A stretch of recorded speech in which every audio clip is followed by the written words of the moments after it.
Assalamualaikum warahmatullahi wabarakatuh. Yang terhormat Ibu Dr. Holisa Suralaga, Ibu Triana Indrayani, Ibu Dr. Andi Julia Riviana selaku tim dosen mata kuliah Teknologi Terapi Komplementer Akupresur. Perkenalkan, saya Penny Anastasia Dewi dari kelas B6 dengan NIM 195401426466. Pada kesempatan ini saya akan menyampaikan akupresur untuk pasien dengan keluhan perut kembung pada anak. Sehat menurut akupresur adalah kondisi keseimbangan dinamis, baik keseimbangan dalam tubuh maupun keseimbangan manusia dengan alam. Sakit menurut akupresur adalah gangguan keseimbangan yin yang dalam tubuh seseorang. Nah, pengertian akupresur sendiri yaitu salah satu bentuk pengobatan tradisional keterampilan dengan cara menekan titik-titik akupuntur atau jalur meridian dengan menggunakan jari atau benda tumpul di permukaan tubuh. Nah, tujuannya itu untuk melancarkan dan menyeimbangkan aliran energi vital tubuh. Nah, di sini ada beberapa manfaat dari akupresur yaitu promotif, preventif, kuratif, dan rehabilitatif. Nah, promotifnya itu sendiri untuk kebugaran dan relaksasi. Kalau preventifnya untuk meningkatkan daya tahan tubuh, untuk kecantikan dan lain-lain. Kalau kuratifnya pengobatan penyakit bakterial atau bukan luka atau cacat. Kalau rehabilitatifnya pemulihan gangguan syaraf. Nah, selanjutnya saya akan jelaskan kontraindikasi pijat akupresur yaitu di mana seseorang dengan kondisi di bawah ini tidak boleh dipijat akupresur atau boleh dipijat tapi dengan sangat hati-hati, yaitu yang pertama, suhu tubuh terlalu tinggi atau terlalu dingin. Yang kedua, tekanan darah terlalu tinggi atau tekanan darah terlalu rendah. Yang ketiga, perdarahan haid yang berlebihan itu tidak boleh dilakukan akupresur.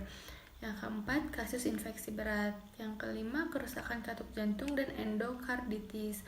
Yang keenam, kontraindikasi lokal seperti lokasi luka dan udim atau bengkak dengan dipijat itu tidak boleh dilakukan akupresur.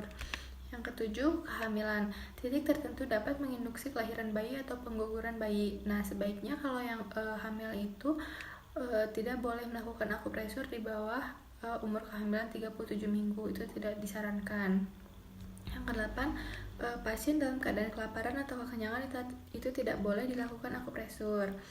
Yang kesembilan, kondisi pasien yang sangat kelelahan. Nah, pertama-tama saya akan menyiapkan alat-alatnya. Di sini saya menggunakan krim untuk pemijatan akupresurnya. Saya tidak menggunakan minyak. Di sini jadi saya ganti minyaknya dengan krim. Nah, lalu di sini ada tisu basah dan ada tisu kering. Nah, sebelum saya melakukan tindakan akupresur ini, saya akan bertanya dulu kepada pasiennya apakah posisinya sudah nyaman, Dek? Dah.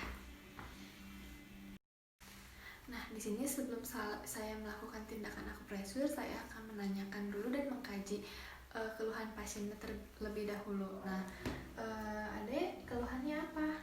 Sakit perut. Nah, pertama-tama di sini saya akan membersihkan dulu bagian yang saya akan lakukan pemijatan akupresur.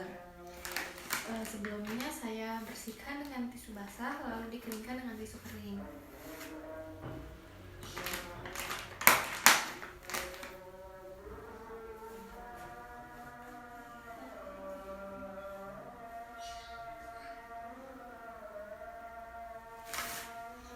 Selanjutnya dikeringkan dengan tisu kering. Untuk pembersihan titik pemijatan akupresur ini bisa dilakukan dengan kapas alkohol. Nah, untuk pemijatan yang pertama, 4 jari di atas mata kaki. Nah, kira-kira di sini sebelumnya tadi saya sudah berikan krim untuk pemijatannya.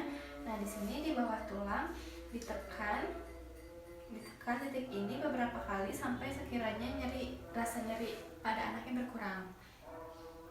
Nah, penekanan ini maupun lamanya ini kondisional. Kenapa kondisional? Karena beda orang, beda kondisi, beda rasa, beda daya tahan menahan. Nah, dipijat sampai sekiranya bagian perut merasa lebih nyaman. Nah, saya sekarang akan menanyakan kepada pasiennya, apakah rasa nyerinya udah berkurang, Dek? Udah. Nah, kalau apabila sudah rasa nyerinya sudah berkurang, di stop. Nah, pemijatan ini bisa dilakukan bisa dilakukan baik di kaki kanan maupun kaki kiri. Nah, pemijatan selanjutnya di atas bagian tadi, kira-kira 5 jari di atas mata kaki. Nah, kira-kira di sini. Sama ya, diberikan krim dulu. Diberikan krim.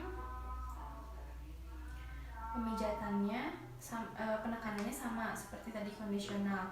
Hanya pemijatannya dilakukan di bawah bagian tulangnya, nggak boleh di pas bagian tulang. Nah, kira-kira di sini ditekan sampai rasa nyeri berkurang. Apabila sudah berkurang, di stop penekanannya. Nah, Adik, apakah rasa nyerinya udah berkurang? Udah.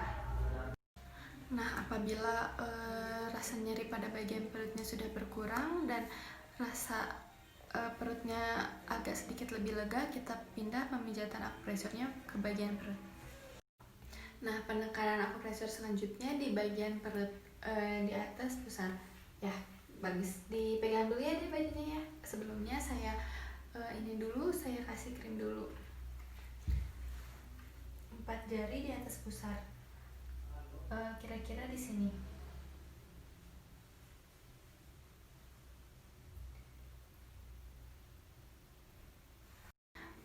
Sekarang ditekannya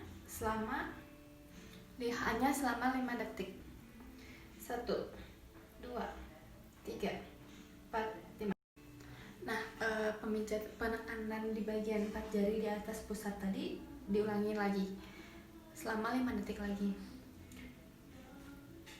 1, 2, 3, 4, 5, lepas. Nah, untuk berapa lamanya atau berapa kali penekanannya ini sama kondisional. Apabila rasa nyerinya sudah berkurang, apabila perut sudah mulai lega, itu tidak usah dilakukan lagi. Nah, tindakan akupresur tadi sudah dilakukan semua untuk mengatasi perut kembung pada anak. Nah, di sini setelah itu saya melakukan observasi pada pasien tersebut. Nah, saya tanya keluhan dan apa yang masih dirasakan pada pasien ini. Gimana deh setelah pijat akupresur ini, rasanya gimana? Udah enak. Masih sakit nggak perutnya? Enggak, udah nggak sakit lagi. Ada mual nggak? Enggak juga. Nah, apabila pasien mengatakan sudah enakan dan tidak ada keluhan lagi, berarti pemijatan sudah selesai. Ya, cukup sekian video yang dapat saya paparkan mengenai akupresur mengatasi perut kembung pada anak. Apabila ada salah atau kekurangan dari tindakan maupun perkataan saya, mohon dimaafkan. Assalamualaikum warahmatullahi wabarakatuh.